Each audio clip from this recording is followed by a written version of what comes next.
Hey YouTube, welcome to another episode of News in 2 Minutes, bringing you the news that you need to know every day. Let's begin. The prospect of large-scale warfare in the Middle East appears to be rising as both the United States and Russia have near simultaneously announced plans to begin arming opposing sides of the Syrian civil war.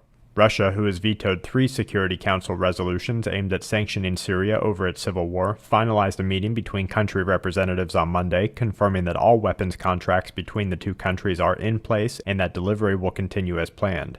On the same day, the Pentagon provided the U.S. Congress with a detailed list of military options that the country may use, while the House of Representatives Intelligence Committee seized the appropriate legal requirements, paving the way for the U.S. to institute a no-fly zone as well as conduct direct military support of the Free Syrian Army.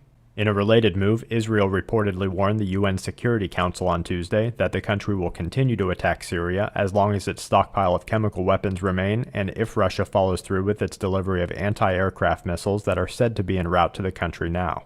Protesters in Bulgaria trapped more than 100 lawmakers inside the country's parliament building this morning when protests that have been mostly peaceful for over 40 days turned violent.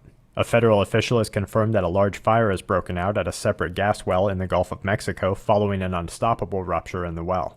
Firefighting vessels and well control experts have been called to the scene but were unable to near the rig due to the flames. Officials continue to stress that this latest blowout will not near the damage of the 2010 Gulf oil spill. However, the Federal Aviation Administration as well as the Coast Guard have strictly limited access to the area, making independent verification impossible.